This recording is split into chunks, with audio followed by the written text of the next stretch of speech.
India Bangladesh பார்டரை பாதுகாக்க களமிறக்கப்படும் முதலைகள், transport விமானங்களை வச்சு தாக்குதல் நடத்துகிற இந்தியன் ஏர்ஃபோர்ஸ் உடைய புது பிளான், 16 வருஷமாக தேடப்பட்ட பயங்கரவாதியுடைய கைது, புது வகை நியூக்ளியர் சப்மரைன்ஸ், 1000 கிலோ எடை உள்ள புது ஏரியல் பாம் உள்ளிட்ட இந்தியன் டிஃபென்ஸ் செக்டரில் நடந்த முக்கியமான மற்றும் அதிரடியான விஷயங்களுடைய அப்டேட்டை இந்த வீடியோவில் பார்க்க போகிறோம். இந்தியாவுக்கு மொத்தம் 7 நாடுகள் கூட லேண்ட் பார்டர்ஸ் இருக்கு. இந்த 7 நாடுகளில் எந்த நாடு கூட லாங்கஸ்ட் பார்டரை இந்தியா ஷேர் பண்ணுதுன்னு கேட்டால் பலர் சைனா இல்லைனா பாகிஸ்தான்னு சொல்லுவாங்க. ஆனால் இந்தியா லாங்கஸ்ட் பார்டரை ஷேர் பண்ணுறது பங்களாதேஷ் கூட. இந்தியா பங்களாதேஷ் பார்டருடைய நீளம் 4096 கிலோமீட்டர்ஸ். இவ்வளவு நீளமான பார்டரை நம்ம கூட ஷேர் பண்ணுற பங்களாதேஷால் நமக்கு ஏற்படுற மிகப்பெரிய பிரச்சனை இல்லீகல் இமிகிரேஷன். அதாவது பங்களாதேஷ்லேருந்து பலர் சட்டவிரோதமான முறையில் இந்தியாவுக்குள்ளே வர முயற்சி பண்ணுறாங்க, வந்துக்கிட்டும் இருக்காங்க. இந்தியா பங்களாதேஷ் பார்டரை பாதுகாக்கிற BSF ஹைடெக் சர்வைலன்ஸ் மூலமாகவும் ஹியூமன் பேட்ரோலிங் மூலமாகவும் பங்களாதேஷ் எல்லையை கண்காணிச்சுட்டு வராங்க. இது போக இந்த இல்லீகல் இமிகிரேஷனை தடுக்க இந்தியன் கவர்மெண்ட் இந்தியா பங்களாதேஷ் பார்டரை கம்ப்ளீட்டாக ஃபென்ஸ் பண்ணிக்கிட்டு இருக்காங்க. இப்போ இருக்கிற டேட்டா படி இந்தியா பங்களாதேஷ் பார்டரில் அப்ராக்சிமேட்டாக 80% இந்தியா ஃபென்ஸ் பண்ணி முடிச்சிட்டாங்க. மீதம் இருக்கிற 20%ல் 15% ஃபியூச்சரில் ஃபென்ஸ் பண்ணிடுவாங்க. ஆனால் மீதம் இருக்கிற 5% இடத்த ஃபென்ஸ் பண்ணுறதுல சில பிரச்சனைகள் இருக்குது. இந்தியா பங்களாதேஷ் பார்டரோட மீதம் இருக்கிற அந்த 5%ல் நிறைய நீர்நிலைகள் இருக்குது, அதுபோக சதுப்பு நிலங்களும் இருக்குது. இந்த இடங்களில் ஃபென்சிங், அதாவது தடுப்பு வேலிகளை அமைக்க முடியாது. அதே மாதிரி போட்ஸ் மூலமாக 24 மணி நேரமும் இந்த இடங்களை கண்காணிக்கிறது சாத்தியமற்ற விஷயம். ஃபென்சிங் செய்யப்படாத இந்த இடங்கள் வழியாக இல்லீகல் இமிகிரேஷன், ஸ்மக்லிங் மாதிரியான ஆக்டிவிட்டீஸ் நடக்க அதிக வாய்ப்பு இருக்குது. இந்தியா பங்களாதேஷ் பார்டரில் உள்ள இந்த நீர்நிலைகளையும் சதுப்பு நிலங்களையும் கண்காணித்து பாதுகாக்க BSF கிட்ட நிறைய ப்ரொபோசல்ஸ் இருக்குது. அதில் ஒரு ப்ரொபோசல் தான் இந்தியா பங்களாதேஷ் பார்டரில் உள்ள நீர்நிலைகளையும் சதுப்பு நிலங்கள்லையும் முதலைகளையும் பாம்புகளையும் விடுற திட்டம். சதுப்பு நிலங்கள்லையும் நீர்நிலைகள்லையும் விடப்படுற முதலைகளும் பாம்புகளும் ஒரு பயாலஜிக்கல் பேரியராக செயல்பட்டு இந்த இடங்கள் வழியாக நடக்கிற இல்லீகல் ஆக்டிவிட்டீஸை தடுத்து நிறுத்த உதவும்னு நம்பப்படுது. இது மாதிரி எல்லைகளை பாதுகாக்க பாம்புகளையும் முதலைகளையும் பயன்படுத்துகிற திட்டம் ஒன்றும் புதுசு கிடையாது. நார்த் கொரியா அவங்களுடைய சிட்டிசன்ஸ் சவுத் கொரியாவுக்கு தப்பிச்சு போகாமல் இருக்க அவங்களுடைய பார்டர்ஸில் பாம்புகளையும் முதலைகளையும் விட்டுருக்கிறதா சொல்லப்படுது. நார்த் கொரியாவில் பத்திரிகை சுதந்திரம் இல்லாததுனால இது எந்த அளவுக்கு உண்மை அப்படிங்கிறது தெரியல. முதலைகளை எல்லை பாதுகாப்புக்கு பயன்படுத்தணும்னு இன்னொரு நாடும் நினச்சாங்க. அந்த நாடு USA. ட்ரம்ப் போன தடவை ஆட்சியில் இருந்தப்போ US மெக்சிகோ பார்டரில் அலிகேட்டர் வகை முதலைகளை விடுறதை பற்றி டிஸ்கஸ் செய்யப்பட்டுச்சு. ஆனால் அந்த திட்டம் எக்ஸிக்யூட் செய்யப்படலை.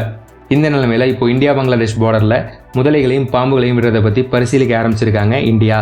இதுக்கு அர்த்தம் என்னன்னா, இந்தியா பங்களாதேஷ் பார்டரில் முதலைகளையும் பாம்புகளையும் விடுற திட்டத்துடைய சாதக பாதகங்களை பற்றி BSF ஸ்டடி பண்ணிக்கிட்டு இருக்காங்க. இந்த திட்டம் இப்போ ஆரம்ப கட்டத்தில் தான் இருக்குது. இதை எக்ஸிக்யூட் பண்ணுவாங்களா அப்படிங்கிறத பொறுத்திருந்து தான் பார்க்கணும். இந்தியன் செக்யூரிட்டி ஏஜென்சிஸ் கடந்த சில வாரங்களாக பீஸ்ட் மோடில் செயல்பட்டுக்கிட்டு இருக்காங்க. இந்தியா ஃபுல்லாக பல ரைட்ஸை நடத்தி பல பயங்கரவாதிகளை கைது செஞ்சு நிறைய டெரர் மாடியூல்ஸை காலி பண்ணிகிட்டு இருக்காங்க. அந்த வகையில் Jammu and Kashmir police LET பயங்கரவாத அமைப்புடைய இன்டர்ஸ்டேட் டெரர் நெட்வொர்க் ஒன்றை கண்டுபிடிச்சு அழிச்சிருக்காங்க. இது மட்டும் இல்லாமல் அந்த நெட்வொர்க்கை சேர்ந்த 5 பேரையும் கைது செஞ்சுருக்காங்க. கைது செய்யப்பட்ட 5 பேரில் 2 பேர் பாகிஸ்தானை சேர்ந்த பயங்கரவாதிகள், மீதம் இருக்கிற 3 பேரும் லோக்கல் ஓவர் கிரவுண்ட் ஒர்க்கர்ஸ். கைது செய்யப்பட்ட 2 பாகிஸ்தான் பயங்கரவாதிகளுமே A+ கேட்டகரியை சேர்ந்த பயங்கரவாதிகள். கைது செய்யப்பட்ட 2 பாகிஸ்தான் பயங்கரவாதிகளில் ஒருத்தனுடைய பேர் அப்துல்லா என்கிற அபு ஹுரேரா. இவன் 2009-10 காலகட்டத்தில் இந்தியாவுக்குள்ளே ஊடுருவி இருக்கான். கிட்டத்தட்ட 16 வருஷமாக இந்தியன் போலீஸ்கிட்டேருந்து ஓடி ஒளிஞ்சிக்கிட்டு இருந்த இவனை இப்போ கைது செஞ்சுருக்காங்க நம்மளுடைய ஏஜென்சிஸ். அபு ஹுரேரா இந்த 16 வருஷத்தில் 40க்கும் மேற்பட்ட ஃபாரின் டெரரிஸ்ட்டை ஹேண்டில் பண்ணியிருக்கான். இவனால் ஹேண்டில் செய்யப்பட்ட 40 பயங்கரவாதிகளில் பெரும்பாலான பயங்கரவாதிகளுடைய கதையை ஏற்கனவே நம்மளுடைய ஃபோர்ஸஸ் முடிச்சிட்டாங்க. இந்த அபு ஹுரேரா காஷ்மீரில் மட்டும் இல்லாமல் காஷ்மீருக்கு வெளியிலையும் டெரர் பேஸை செட் பண்ணியிருக்கான். அதனால இவனுடைய கைது LET உடைய டெரர் நெட்வொர்க்குக்கு மிகப்பெரிய பின்னடைவாக பார்க்கப்படுது. ஜம்மு அண்ட் காஷ்மீர், ராஜஸ்தான், ஹரியானா ஆகிய மாநிலங்களில் உள்ள 19 இடங்களில் நடத்தப்பட்ட சோதனைகளுடைய அடிப்படையில் இந்த நெட்வொர்க் சிக்கியிருக்கு. இந்தியாவுக்குள்ளே ஊடுருவி வர பாகிஸ்தான் பயங்கரவாதிகளுக்கு சாப்பாடு கொடுக்கறது, தங்க இடம் கொடுக்கறது, ஃபேக்கான ID ப்ரூஃப்ஸை ரெடி பண்ணி கொடுக்கறது, பயங்கரவாதிகளுடைய மூவ்மெண்ட்டுக்கு உதவுறது, கிரவுண்ட் சப்போர்ட் கொடுக்கறது மாதிரியான வேலைகளில் இந்த டெரர் நெட்வொர்க் ஈடுபட்டுக்கிட்டு இருந்தாங்க. நடத்தப்பட்ட ரெய்டில் சில AK rifles, pistols, hand granites, digital devices, documents உள்ளிட்ட பல இன்கிரிமினேட்டிங் மெட்டீரியல்ஸ் சிக்கியிருக்கு. காஷ்மீரில் LET பயங்கரவாத அமைப்பை சேர்ந்தவங்க கைது செய்யப்பட்ட மாதிரி மும்பையில் JEM பயங்கரவாத அமைப்போட தொடர்பில் இருந்த 2 பேர் கைது செய்யப்பட்டிருக்காங்க. டெல்லி போலீஸுடைய ஸ்பெஷல் செல் மகாராஷ்டிராவோட ஆன்டி டெரரிசம் ஸ்குவாட் உதவியோட மும்பையை சேர்ந்த 2 நபர்களை கைது செஞ்சுருக்காங்க. பயங்கரமாக மூளை சிலைவை செய்யப்பட்டிருந்த அந்த 2 பேரும் JEM பயங்கரவாத அமைப்பு கூடவும் IS பயங்கரவாத அமைப்பு கூடவும் தொடர்பில் இருந்திருக்காங்க. இது மட்டும் இல்லாமல் மிஷன் கிலாஃபட் மாதிரியான ஆன்லைன் எக்ஸ்ட்ரீமிஸ்ட் நெட்வொர்க் கூடவும் இவங்களுக்கு தொடர்பு இருக்குது. மும்பையில் கைது செய்யப்பட்ட இந்த 2 நபர்களும் IEDஸ்னு சொல்லப்படுற இம்ப்ரோவைஸ்ட் எக்ஸ்ப்ளோசிவ் டிவைசஸை அசம்பிள் பண்ண கற்றுக்கிட்டு இருந்திருக்காங்க. பொம்மை காரில் பாம்பை ஃபிக்ஸ் பண்ணி அதை வச்சு டெல்லியில் தாக்குதல் நடத்த திட்டமிட்டு இருந்த இந்த 2 நபர்களையும் கைது செஞ்சு இந்த தாக்குதலை முறியடிச்சிருக்காங்க நம்ம ஏஜென்சிஸ். அடுத்த கட்ட விசாரணைக்காக இந்த 2 நபர்களையும் இப்போ டெல்லிக்கு கொண்டு போயிருக்காங்க. போன வருஷம் காஷ்மீரில் அப்பாவி பொதுமக்கள் மேலே பாகிஸ்தான் ஆதரவு பயங்கரவாதிகள் நடத்தின தாக்குதலுக்கு பதிலடி கொடுக்குற விதமாக நாம் பாகிஸ்தானில் உள்ள பயங்கரவாத உள்கட்டமைப்புகளை குறிவச்சு தாக்கணும். இந்த தாக்குதலை தொடர்ந்து நமக்கும் பாகிஸ்தானுக்கும் இடையில ஒரு மோதல் ஏற்பட்டுச்சு. இந்த மோதல் அப்போ நம்ம வீரர்கள் செஞ்ச வீரதீர செயல்களை பற்றின செய்திகள் இப்போ கொஞ்சம் கொஞ்சமாக வெளி உலகத்துக்கு தெரிய வந்துகிட்டு இருக்கு. அந்த வகையில் இந்தியன் நேவியை சேர்ந்த கமாண்டர் சௌரப் குமார் அவர்களுடைய ஸ்டோரி இப்போ நமக்கு தெரிய வந்திருக்கு. இந்தியாவுக்கும் பாகிஸ்தானுக்கும் இடையில போன வருஷம் நடந்த மோதலில் இந்தியன் ஏர்ஃபோர்ஸ் மற்றும் இந்தியன் நேவியுடைய பங்களிப்பை பற்றி நமக்கு நல்லா தெரியும். ஆர்மி ஏர்ஃபோர்ஸ் அளவுக்கு நேவியும் இந்த மோதலில் அவங்களுடைய பங்களிப்பை கொடுத்துருக்காங்க. இந்த மோதல் நேவல் ஃப்ரண்ட்டில் நடக்காததுனால நேவியோடைய பங்கு நமக்கு வெளிப்படையாக தெரியல. இந்த மோதல்ல இந்தியன் நேவி அவங்களுடைய பல அசெட்ஸை களத்தில் இறக்கியிருக்காங்க. அதில் ஒரு அசெட் தான் P-8I விமானம். இந்த மோதல் அப்போ இந்தியன் நேவியோட P-8I விமானம் ISRனு சொல்லப்படுற இன்டெலிஜென்ஸ் சர்வைலன்ஸ் ரெக்கானசன்ஸ் மிஷன்ஸை பெர்ஃபார்ம் பண்ணுச்சு. ISR மிஷனுக்காக களமிறக்கப்பட்ட P-8I விமானங்களில் ஒரு விமானத்தை இந்தியன் நேவி பைலட்டான கமாண்டர் சௌரப் குமார் இயக்கினார். மலை பிரதேசத்தில் ரொம்பவே மோசமான வானிலையில் பல மிஷன்ஸை செஞ்சு எதிரி இலக்குகளை ட்ராக் பண்ணி கொடுத்தாரு. அது மட்டும் இல்லாமல் ஆப்ரேஷனல் பிளானிங்க்கு தேவையான இன்டெலிஜென்ஸையும் சேகரித்து கொடுத்தாரு P-8I பைலட்டான கமாண்டர் சௌரப் குமார். ஒரு மிஷன் அப்போ GPS சிக்னல் ப்ராப்பராக இல்லாத ஒரு இடத்துல அவருடைய விமானத்தை இயக்கிக்கிட்டு இருந்தார் கமாண்டர் சௌரப் குமார். அப்போ அவருடைய விமானத்தை நோக்கி பாகிஸ்தான் ஒரு மிசைலை லான்ச் பண்ணாங்க. எதிரி மிசைல் அவர் நோக்கி வருது அப்படிங்கிற வார்னிங் சிக்னல் கிடைச்சதும் எவேசிவ் மேனுவர்ஸை பெர்ஃபார்ம் பண்ணி அந்த மிசைலிருந்து எஸ்கேப் ஆகி விமானத்துக்கும் அதில் இருந்த க்ரூ மெம்பர்ஸுக்கும் எந்தவித சேதமும் இல்லாமல் விமானத்தை சேஃபாக லேண்ட் பண்ணியிருக்காரு கமாண்டர் சௌரப் குமார். கேட்குறதுக்கு இது ரொம்ப சாதாரணமாக தெரியலாம். ஆனால் நம்ம புரிஞ்சுக்க வேண்டியது என்னென்னா P-8I ஒரு ஃபைட்டர் ஜெட் கிடையாது. இது ஒரு பெரிய சைஸ் விமானம். இவ்வளவு பெரிய விமானத்தை மிசைல் தாக்குதலிருந்து காப்பாற்றுறது ரொம்பவே கஷ்டம். இந்த கஷ்டமான வேலையை ரொம்பவே ஈஸியாக செஞ்சதுக்காக கமாண்டர் சௌரப் குமார் அவர்களுக்கு நோசேனா மெடல் வழங்கப்பட்டிருக்கு. ஒரு காலத்தில் நாம் வெளிநாடுகள்லேருந்து இறக்குமதி செய்யப்படுற ஆயுதங்களை தான் பெரிய அளவுக்கு நம்பிட்டு இருந்தோம். ஆனால் இப்போ நிலைமை மாறி இருக்கு. பல ஆயுதங்களை நாம் உள்நாட்டிலேயே தயாரிக்க ஆரம்பிச்சிருக்கோம். அந்த வகையில் நம்மளுடைய விமானப்படை பயன்படுத்துகிற ஏரியல் பாம்ஸை உள்நாட்டிலேயே தயாரிக்கிறதுக்கான வேலைகளை இந்தியன் ஏர்ஃபோர்ஸ் இப்போ ஆரம்பிச்சிருக்காங்க. 1000 கிலோ எடை உள்ள ஏரியல் பாம்ஸையும் அதுக்கு தேவையான எக்யூப்மெண்ட்ஸையும் உள்நாட்டிலேயே வடிவமைச்சு தயாரிக்கிறதுக்கான எக்ஸ்பிரஷன் ஆஃப் இன்ட்ரெஸ்ட்டை வெளியிட்டிருக்காங்க டிஃபென்ஸ் மினிஸ்ட்ரி. இந்தியன் ஏர்ஃபோர்ஸ் இப்போ யூஸ் பண்ணிட்டு இருக்கிற Mark 84 கிளாஸ் ஜென்ரல் பர்பஸ் பாம்ஸை இந்தியாவில் தயாரிக்கப்படுற இந்த புது பாம்ஸ் ரீப்ளேஸ் பண்ணோம். நாம் இது வரைக்கும் பயன்படுத்திகிட்டு இருந்த Mark 84ங்கிறது ஒரு அமெரிக்கன் பாம். அப்ராக்சிமேட்டாக 907 கிலோ எடை உள்ள இந்த பாம்பில் 429 கிலோ வெடிபொருள் இருக்கும். US ஏர்ஃபோர்ஸ் பயன்படுத்துகிற பவர்ஃபுல் பாம்ஸில் ஒன்றான இது பிளாஸ்ட் ஆகும்போது ஒரு மிகப்பெரிய இம்பாக்டை ஏற்படுத்தும்.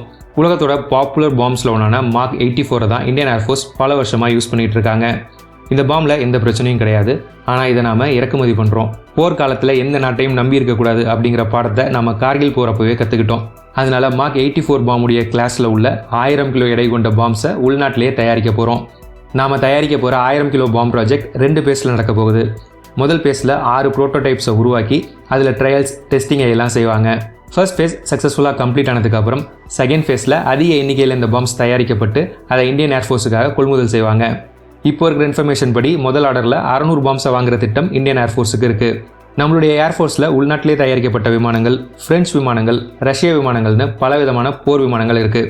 இந்த எல்லா விமானங்கள்லையும் எந்தவித மாடிஃபிகேஷனும் இல்லாமல் பொருந்துகிற விதமாக தான் இந்த 1000 கிலோ ஏரியல் பாம் வடிவமைக்கப்படும். Mark 84 இணையாக தயாரிக்கப்படுற நம்மளுடைய இந்த 1000 கிலோ பாம் அதோடைய இலக்கு மேலே அதிகபட்சமான பீக் ஓவர் ப்ரெஷர் ஏற்படுத்தி அந்த இலக்கை அழிக்கும். இந்த பாம்பை வச்சு buildings, runways, fortified military bases உள்ளிட்ட எல்லா வகையான இலக்குகளையும் தாக்கி அழிக்க முடியும். இந்த 1000 கிலோ பாம் ப்ராஜெக்ட் 2 வருஷத்துக்குள்ளே கம்ப்ளீட் ஆகும்னு எதிர்பார்க்கப்படுது. இந்தியன் நேவி அவங்களுடைய கேப்பபிலிட்டிஸை தொடர்ந்து அதிகரிச்சுட்டு வரதை நம்ம பார்த்துக்கிட்டு வரோம். அந்த வகையில் நீருக்கடியிலேருந்து தாக்குற அவங்களுடைய திறனை அடுத்த கட்டத்துக்கு எடுத்துகிட்டு போகிற விதமாக SSG வகை சப்மரைன்ஸை உருவாக்க இந்தியன் நேவி இப்போ திட்டமிட்டுக்கிட்டு இருக்காங்க. நியூக்ளியர் பவர் சப்மரைன்ஸில் 3 முக்கியமான வகைகள் இருக்குது. SSBN, SSN, SSGN. SSBN அப்படிங்கிறது அணு ஆயுத தாக்குதல் நடத்துகிற திறனுள்ள நியூக்ளியர் சப்மரைன். SSN அப்படிங்கிறது மற்ற சப்மரைன்ஸை வேட்டையாடக்கூடிய நியூக்ளியர் சப்மரைன். SSGN அப்படிங்கிறது அணு ஆயுதம் அல்லாத க்ரூஸ் மிசைல்ஸை ஏவக்கூடிய நியூக்ளியர் சப்மரைன். நம்மகிட்ட அரியன் கிளாஸை சேர்ந்த SSBN இருக்குது. இது போக S5 கிளாஸை சேர்ந்த பெரிய சைஸ் SSBNஸை நம்ம தயாரிச்சுக்கிட்டு இருக்கோம். SSN அதாவது நியூக்ளியர் பவர் அட்டாக் சப்மரைன்ஸை பொறுத்த வரைக்கும் ப்ராஜெக்ட் 77 அப்படிங்கிற பேரில் 6 நியூக்ளியர் பவர் அட்டாக் சப்மரைன்ஸை நம்ம தயாரிக்க ஆரம்பிச்சிருக்கோம். mid-2030s நம்மளால் தயாரிக்கப்படுற nuclear power attack submarines Indian navy சர்வீஸில் இணையும். இந்த நிலைமையில் SSGN சொல்லப்படுற கன்வென்ஷனல் மிசைல்ஸை ஏவக்கூடிய நியூக்ளியர் பவர் சப்மரைன்ஸை இந்தியா தயாரிப்பாங்களா அப்படிங்கிற கேள்வி ரொம்ப காலமாக இருந்துச்சு. அந்த கேள்விக்கான பதில் இப்போ கிடைச்சிருக்கு. கன்வென்ஷனல் க்ரூஸ் மிசைல்ஸை ஏவக்கூடிய SSGNஸை இந்தியா தயாரிக்க போகிறாங்க. இதில் ஒரு ஸ்பெஷாலிட்டி என்னென்னா பணத்தையும் நேரத்தையும் மிச்சப்படுத்துகிற விதமாக ஏற்கனவே இருக்கிற நம்மளுடைய எஸ்எஸ்பிஎன்ஸ் அதாவது அரிஹந்த் கிளாஸ் சப்மரைன்ஸுடைய ப்ளூ பிரிண்ட் அடிப்படையாக வச்சு எஸ்எஸ்ஜிஎன்ஸை உருவாக்க போகிறாங்க. இந்தியாவுடைய S4 கிளாஸ் அதாவது அரிஹந்த் கிளாஸ் சப்மரைன்ஸில் சப்மரைன் லான்ச்ட் பேலிஸ்டிக் மிசைலான K4 மிசைலை ஏவுறதுக்கான 8 சைலோஸ் இருக்குது. அரிஹந்த் கிளாஸ் சப்மரைன்ஸில் உள்ள K4 மிசைலுடைய சைலோஸை பிரம்மோஸ் மாதிரியான க்ரூஸ் மிசைலுக்கான சைலோஸாக மாற்றி SSGN சப்மரைன்ஸ் உருவாக்கப்படும். டிஃபென்ஸ் அனலிஸ்டோடைய எஸ்டிமேட் படி ஒரு K4 சைலோவில் 3லிருந்து 4 பிரம்மோஸ் அல்லது நிர்பய் மிசைல்ஸை பொருத்த முடியும். இந்த எஸ்டிமேட்டை வச்சு பார்க்கும்போது நம்மளுடைய ஒரு SSGNல 24லிருந்து 32 கன்வென்ஷனல் மிசைல்ஸை பொருத்திக்கலாம். 32 கன்வென்ஷனல் மிசைல்ஸை ஏவக்கூடிய நியூக்ளியர் பவர் சப்மரைன் நம்ம கிட்ட இருக்கிறது நம்மளுடைய அண்டர் வாட்டர் காம்பேட் கேப்பபிலிட்டியை அடுத்த கட்டத்துக்கு எடுத்துகிட்டு போகும். இந்தியன் நேவி கிட்ட பலவிதமான கன்வென்ஷனல் சப்மரைன்ஸ் இருக்கு. நம்ம கிட்ட இருக்கிற இந்த கன்வென்ஷனல் சப்மரைன்ஸை வச்சு நம்மளால எதிரி நாடுகள் மேல மிசைல் அட்டாக் நடத்த முடியும். ஆனால் கன்வென்ஷனல் சப்மரைன்ஸ்ல 2 மிகப்பெரிய லிமிடேஷன்ஸ் இருக்கு. முதல் லிமிடேஷன் கன்வென்ஷனல் சப்மரைன்ஸால குறைவான எண்ணிக்கையிலான மிசைல்ஸை தான் கேரி பண்ணிட்டு போக முடியும். ரெண்டாவது லிமிடேஷன் இந்த சப்மரைன்ஸ் எல்லாம் நியூக்ளியர் கிடையாது, அதனால அடிக்கடி இது சர்ஃபேஸுக்கு வரும். சர்ஃபேஸுக்கு வரதுனால கன்வென்ஷனல் சப்மரைன்ஸை எதிரிகள் ட்ராக் பண்ண அதிக வாய்ப்பு இருக்கு. இந்த பிரச்சனைகளை எதிர்கொள்ள தான் SSGN வகை சப்மரைன்ஸ் உருவாக்கப்படுது. SSGN அதிக எண்ணிக்கையிலான மிசைல்ஸை கேரி பண்ணுறதோட மட்டும் இல்லாமல் நியூக்ளியர் பவரை பயன்படுத்துறதுனால இதுக்கு சர்ஃபேஸுக்கு வர வேண்டிய தேவையில்லை. அதனால SSGN சப்மரைன்ஸை எதிரிகள் கண்டுபிடிக்கிறதுக்கான வாய்ப்புகள் மிக குறைவு. நம்மளுடைய வார்ஷிப் டிசைன் பியூரோ SSBN டிசைன்ல இருந்து SSGN தயாரிக்கிறதுக்கான பாசிபிலிட்டிஸை ஸ்டடி பண்ணிட்டு இருக்காங்க. எல்லாம் ஒர்க் அவுட் ஆச்சுன்னா SSGN தயாரிக்கிறதுக்கான வேலை சீக்கிரமே ஆரம்பமாகும். பல வருஷமாக இந்தியா பயன்படுத்திக்கிட்டு இருக்கிற குறுகிய தூரத்தில் உள்ள இலக்குகளை தாக்கக்கூடிய பேலிஸ்டிக் மிசைல் சிஸ்டமை ஒரு புது advanced next generation ballistic missile சிஸ்டமை வச்சு ரீப்ளேஸ் பண்ணுறதுக்கான வேலையை DRDO ஆரம்பிச்சிருக்காங்க. DRDO புதுசாக வடிவமைக்கிற இந்த ஷார்ட் ரேஞ்ச் பேலிஸ்டிக் மிசைல் 1990களிலிருந்து சர்வீஸில் இருக்கிற பிருத்திவி மிசைல் சீரீஸை ரீப்ளேஸ் பண்ண போகுது. பிருத்திவி மிசைல் சிஸ்டமை ரீப்ளேஸ் பண்ணுறதுக்கு முக்கியமான காரணம் இதில் பயன்படுத்தப்படுற ஃபியூவல். பிருத்திவி சீரிஸ் மிசைல்ஸ் அதுலேயும் குறிப்பாக பிருத்திவி 1ம் பிருத்திவி 2ம் லிக்விட் ஃபியூவலை பயன்படுத்துது. மிசைல்ஸில் லிக்விட் ஃபியூவலை பயன்படுத்துறதுல நிறைய பிரச்சனைகள் இருக்குது. அதில் முக்கியமான பிரச்சனை லான்ச் பண்ணுறதுக்கு முன்னாடி தான் லிக்விட் ஃபியூவல் மிசைல்ஸில் ஃபியூவலை நிரப்ப முடியும். முன்னாடியே ஃபியூவலை ஃபில் பண்ணி மிசைலை ஸ்டோர் பண்ணியெல்லாம் வைக்க முடியாது. அடுத்த பிரச்சனை இதில் பயன்படுத்தப்படுற ஃபியூவல் ஹைலி டாக்ஸிக். அதனால் இதை ஃபில் பண்ணுறது ரொம்பவே ஆபத்தான ப்ராசஸ். இது மட்டும் இல்லாமல் லிக்விட் ஃபியூவலை ஃபில் பண்ணுறதுக்கு அதிக நேரமாகும். இன்றைக்கி இருக்கிற மாடர்ன் வார்ஃபேரில் வேகம் தான் எல்லாமே. அதனால் இந்த காலகட்டத்துக்கு லிக்விட் ஃபியூவல் மிசைல்ஸ் ஒத்து வராது. இந்த பிரச்சனையை சரி செய்ய தான் புது மிசைல்ஸை DRDO உருவாக்கிட்டு வராங்க. இந்த புது மிசைலை சாலிட் ஃபியூவல் கேனிஸ்டரைஸ் மிசைலாக வடிவமைச்சிருக்காங்க. இந்த புது மிசைல் சாலிட் ஃபியூவலை பயன்படுத்துது. லிக்விட் ஃபியூவல் மாதிரி இல்லாமல் சாலிட் ஃபியூவலை நம்ம முன்கூட்டியே மிசைலில் ஃபில் பண்ணி கேனிஸ்டரில் அடைச்சி தயாராக வச்சுக்கலாம். தேவை ஏற்படும் போது டக்குன்னு எடுத்து பயன்படுத்திக்கலாம். கேனிஸ்டர் அப்படின்னா மிசைலை அடைச்சி வைக்கிற சீல்டு கண்டெய்னர். கேனிஸ்டரை பயன்படுத்துறதுனால மிசைல்ஸை வேகமாக டிரான்ஸ்போர்ட் பண்ண முடியும், ஈஸியாக மறைச்சு வைக்க முடியும், வேகமாக லான்ச் பண்ண முடியும். இவ்வளவு அட்வான்டேஜஸ் இருக்கிறதுனால கேனிஸ்டரைஸ்ட் மிசைல்ஸ் ஷூட் அண்ட் ஸ்கூட் கேப்பபிலிட்டியை நமக்கு கொடுக்குது. ஒரு இடத்துல இருந்து தாக்குதல் நடத்திட்டு எதிரி பதில் தாக்குதல் நடத்துறதுக்குள்ள உடனடியாக அங்கேருந்து வெளியேற திறன் தான் ஷூட் அண்ட் ஸ்கூட். இப்போ இருக்கிற மாடர்ன் வார்ஃபேரில் மிசைல் சிஸ்டமுக்கு ஷூட் அண்ட் ஸ்கூட் கேப்பபிலிட்டி இருக்கிறது ரொம்ப முக்கியம். நம்மளுடைய புது மிசைல் சிஸ்டம் நாவிக் மாதிரியான லேட்டஸ்ட் கைடன்ஸ் சிஸ்டமை பயன்படுத்துது. இதன் காரணமாக இதால் துல்லியமாக அதோடைய இலக்குகளை தாக்க முடியும். கேனிஸ்டரைஸ்ட் மிசைலாக இருக்கிறதுனால இதை ரோட் மொபைல் லான்ச்சஸ்லேருந்து ஏவ முடியும். அதனால இதை கண்டுபிடிச்சு அழிக்கிறது ரொம்ப கஷ்டம். பேலோட பொறுத்த வரைக்கும் இந்த புது மிசைல்ஸ் பிருத்திவி மிசைலுக்கு இணையான அளவு இல்லைனா அதை விட அதிகமான பேலோட சுமந்துக்கிட்டு போகும். 1990களிலேருந்து நம்ம பயன்படுத்துகிற பிருத்திவி மிசைல்ஸை இந்த புது மிசைல்ஸை வச்சு ரீப்ளேஸ் பண்ணுறது நம்மளுடைய டாக்டிக்கல் டிட்டரன்ஸையும் பேட்டில் ஃபீல்ட் ஸ்ட்ரைக் கேப்பபிலிட்டியையும் வலுப்படுத்தும்.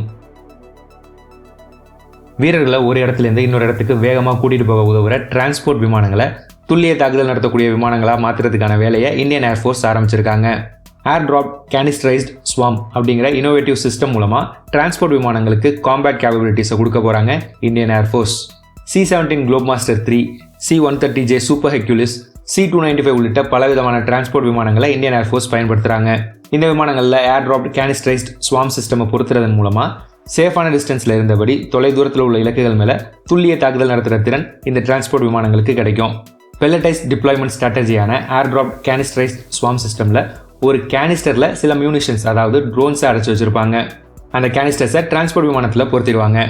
அதிக உயரத்தில் டிரான்ஸ்போர்ட் விமானம் அந்த கேனிஸ்டர்ஸை ரிலீஸ் பண்ணும். ரிலீஸ் ஆனதும் அந்த கேனிஸ்டர்ஸ் ஓப்பன் ஆகி அதில் இருக்கிற ட்ரோன்ஸை டிப்ளாய் பண்ணும். நடுவானத்தில் ரிலீஸ் செய்யப்படுற ட்ரோன்ஸ் அதோடைய இலக்கை நோக்கி போய் துல்லிய தாக்குதல் நடத்தும். ஒரு டிரான்ஸ்போர்ட் விமானம் பல கேனிஸ்டர்ஸை ரிலீஸ் பண்ணும். ஒவ்வொரு கேனிஸ்டர்லையும் 6லிருந்து 8 அட்டானமஸ் இல்லைனா செமி அட்டானமஸ் ட்ரோன்ஸ் இருக்கும். ஒரே ஒரு டிரான்ஸ்போர்ட் விமானம் பெரிய ட்ரோன் ஸ்வாமையே உருவாக்கும். இந்த ட்ரோன்ஸ் கூட்டமாக போய் அதோடைய இலக்கை தாக்கும். ஒரே நேரத்தில் பல டைரக்ஷன்லேருந்து கூட்டமாக வர இந்த ட்ரோன் ஸ்வாம் எதிரியுடைய ஏர் டிஃபென்ஸ் சிஸ்டமை ஈஸியாக ஓவர்வெல்ம் பண்ணி கன்ஃபியூஸ் பண்ணிடும். ஸோ இந்த ஏர்ட்ராப் கேனிஸ்டரைஸ்ட் ஸ்வாம் சிஸ்டம் பொருத்தப்பட்ட டிரான்ஸ்போர்ட் விமானத்தை வச்சு அதிகம் பாதுகாக்கப்படுற எதிரிகளுடைய command bunkers, air defence networks, supply depots உள்ளிட்ட இலக்குகளை ஈஸியாக தாக்கி அழிக்க முடியும். ஏர்ட்ராப் கேனிஸ்டரைஸ்ட் ஸ்வாமில் பயன்படுத்தப்படுற ட்ரோன்ஸுக்கு குறைஞ்சது 500 கிலோமீட்டர் ரேஞ்ச் இருக்கும். இந்த ட்ரோன்ஸுக்கு இவ்வளவு ரேஞ்ச் இருக்கிறதுனால இந்த ட்ரோன்ஸை ரிலீஸ் பண்ணுற டிரான்ஸ்போர்ட் விமானம் எதிரி நாட்டுக்கு பக்கத்தில் கூட போக வேண்டாம். நம்ம எல்லைக்குள்ளே சேஃபாக இருந்தபடியே இந்த ட்ரோன்ஸை டிப்ளாய் பண்ணும். டிப்ளாய் செய்யப்பட்டதுக்கு அப்புறம் இந்த ட்ரோன்ஸ் 350லேருந்து 400 km/h ஸ்பீடில் பயணிக்கும். இவ்வளவு வேகமாக பயணிக்கிற இந்த ட்ரோனை தடுக்கிறது அவ்வளவு ஈஸி கிடையாது. இது மட்டும் இல்லாமல் ஒவ்வொரு ட்ரோன்லையும் குறைஞ்சபட்சம் 30 கிலோ வெடிபொருள் இருக்கும். ஸ்வாம் அதாவது கூட்டமாக தாக்கும்போது இந்த ட்ரோன்ஸ் எதிரிக்கு மிகப்பெரிய சேதத்தை ஏற்படுத்தும். இது மட்டும் இல்லாமல் இந்த ட்ரோன்ஸுடைய சர்க்குலர் எரர் ப்ராபபிள் 5 மீட்டர் இல்லைனா அதை விட குறைவாக இருக்கும். இவ்வளவு கம்மியான சர்க்குலர் எரர் ப்ராபபிள் இருக்கிறதுனால இதோடைய தாக்குதல் ரொம்ப துல்லியமாக இருக்கும். Airdrop canisterised ஸ்வாம் Indian ஏர்ஃபோர்ஸுடைய strike கேப்பபிலிட்டியை revolutionise செய்ய போகுது. இது வரைக்கும் எதிரி இலக்கை தாக்க நம்ம காஸ்ட்லியான க்ரூஸ் மிசைல்ஸை ஃபயர் பண்ணுவோம். அப்படி இல்லைனா நம்மளுடைய போர் விமானங்கள் மூலமாக தாக்குதல் நடத்துவோம். இப்போ இந்த சிஸ்டம் நமக்கு ஒரு ஆல்டர்னேட்டிவாக கொடுத்துருக்கு. இந்த சிஸ்டமை பயன்படுத்துறதன் மூலமாக நமக்கு செலவு குறையும். நம்மளுடைய பைலட்ஸுக்கும் போர் விமானங்களுக்கும் ஏற்படுற ஆபத்தும் பெரிய அளவில் குறையும். இந்த வீடியோவை இவ்வளோ நேரம் ஃபுல்லாக பார்த்ததுக்கு ரொம்ப நன்றி. இந்த வீடியோ உங்களுக்கு பிடிச்சிருந்தா இந்த வீடியோவை லைக் பண்ணுங்கள். வீடியோ பற்றின உங்களுடைய கருத்துக்களை கமெண்ட்ஸில் சொல்லுங்கள். இதே மாதிரி நிறைய வீடியோஸ் பார்க்க இந்த சேனலை சப்ஸ்கிரைப் பண்ணிக்கோங்க. இந்த சேனலை சப்போர்ட் பண்ணணும்னு நினச்சிங்கன்னா ஜாயின் பட்டனை ப்ரெஸ் பண்ணி சேனலில் மெம்பராக சேர்ந்து சப்போர்ட் பண்ணுங்கள். இந்த வீடியோவை இதோட முடிச்சுக்கிறேன். அடுத்த வீடியோவில் உங்களை பார்க்குறேன். தேங்க்யூ. பாய்.